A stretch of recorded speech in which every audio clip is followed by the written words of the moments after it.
ദിവ്യാത്മാക്കൾക്കെല്ലാം വിനീതമായ നമസ്കാരം.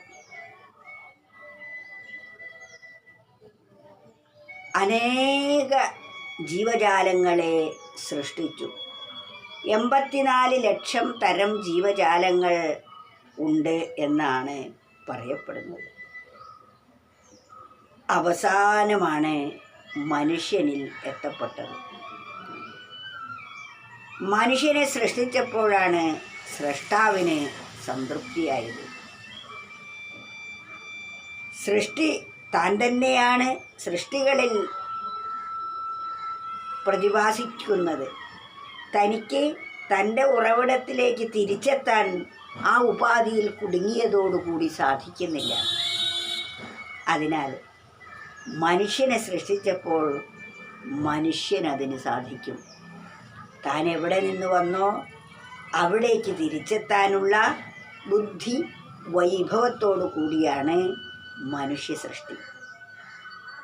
അതിനാൽ സ്രഷ്ടാവ് ഏറ്റവും അധികം സന്തുഷ്ടനായത് മനുഷ്യനെ സൃഷ്ടിച്ചപ്പോഴാണ്. ഒരു കവി പറയുന്നു, മനുഷ്യഹൃദയത്തിങ്കൽ മാത്രമാണ് അഖിലേശ്വരൻ, ബ്രഹ്മാവാ ലോകസാമർഥ്യം കണ്ടുമോദിച്ചതോർക്ക നീ. സൃഷ്ടാവ് ബ്രഹ്മദേവൻ എന്നാണ് പറയുന്നത്. നാമരൂപങ്ങൾക്ക് അതീതമായിരിക്കുന്ന ശക്തി വിശേഷം ഒരു പ്രവൃത്തിക്കും ഒരു നാമത്തിനും രൂപത്തിനും വിധേയമായപ്പോൾ സൃഷ്ടി എന്ന പ്രക്രിയ വന്നപ്പോൾ ബ്രഹ്മാവെന്നും, സൃഷ്ടിച്ചതിനെ പരിപാലിക്കുന്ന അതേ ശക്തിക്ക് തന്നെ വിഷ്ണുവെന്നും, ആ സൃഷ്ടിച്ച് നിലനിർത്തിയ വസ്തുവിനെ അനുനിമിഷം പരിണമിപ്പിച്ച് സൂക്ഷ്മമണ്ഡലത്തിലേക്ക് നീക്കുന്നതിനെ ശിവൻ എന്നും പറയുന്നു. പ്രത്യക്ഷത്തിൽ ശിവൻ മരണം, സൃഷ്ടി, സ്ഥിതി, സംഹാരം, ഇതാണ് ബ്രഹ്മ, വിഷ്ണു, മഹേശ്വരൻ എന്ന് പറയപ്പെടുന്നത്.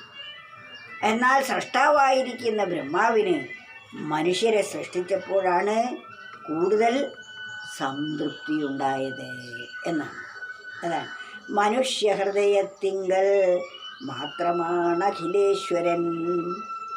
ഈ അഖിലത്തെയും സൃഷ്ടിച്ച സർവേശ്വരൻ മറ്റ് ജീവജാലങ്ങളെ സൃഷ്ടിച്ചപ്പോഴല്ല സംതൃപ്തി ഉണ്ടായത്, മനുഷ്യനെ സൃഷ്ടിച്ചപ്പോഴാണ്. കാരണം മനുഷ്യനെ തൻ്റെ സ്വരൂപത്തിൽ തിരിച്ചെത്താൻ സാധിക്കും എന്നതുകൊണ്ട്. മനുഷ്യഹൃദയത്തിങ്കൽ മാത്രമാണ് അഖിലേശ്വരൻ, ബ്രഹ്മാവാലോകസാമർഥ്യം.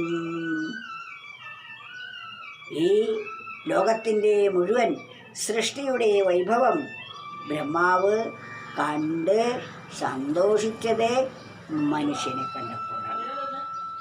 ബ്രഹ്മാവാലോകസാമർഥ്യം കണ്ടുമോദിച്ചതോർക്ക നീ. അപ്രകാരം നമ്മുടെ ജീവിതത്തെ നാം ഈ അവസരത്തിൽ ധന്യമാക്കി തീർക്കാൻ ഒരിക്കലും മറന്നു പോകരുത്.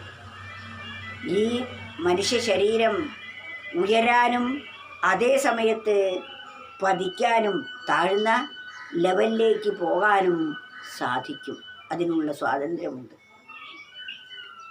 മറ്റ് ജീവികൾക്കൊന്നും തന്നെ ആ സ്വാതന്ത്ര്യമില്ല.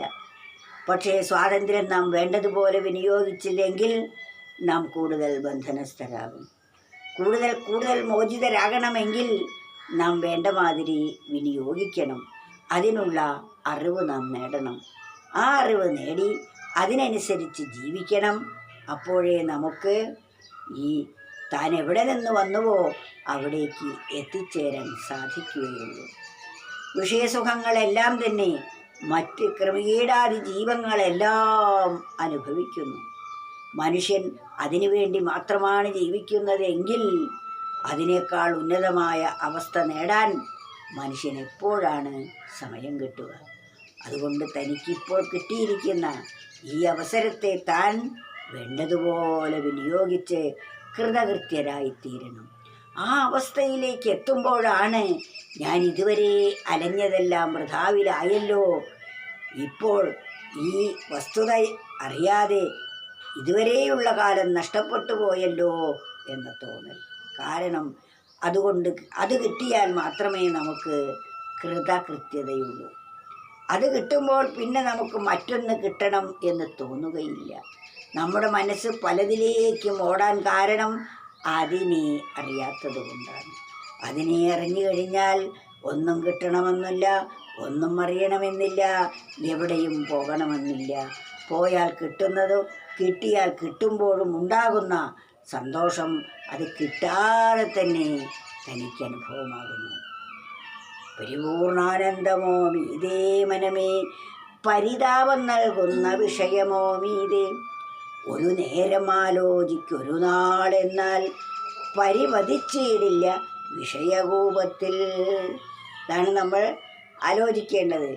പരിപൂർണാനന്ദമോ, പരിപൂർണമായ ആനന്ദമാണോ, പരിതാപം നൽകുന്ന വിഷയസുഖങ്ങളാണോ മേലെ എന്നൊന്ന് ആലോചിച്ചാൽ മതി.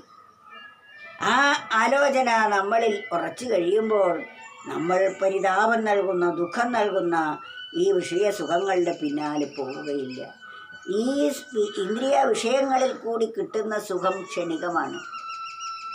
അവിടെ ദുഃഖം ഒളിഞ്ഞിരിക്കുന്നു. ആ അല്പമായ സുഖത്തെ ഉപേക്ഷിക്കുമ്പോൾ അനൽപമായ സുഖത്തിൻ്റെ ഉടമകളായിത്തീരും നാം ഓരോരുത്തരും. മനുഷ്യഹൃദയത്തിങ്കൽ മാത്രമാണ് അഖിലേശ്വരൻ ബ്രഹ്മാവാലോക സാമർഥ്യം കണ്ടുമോദിച്ചതോർക്കുക.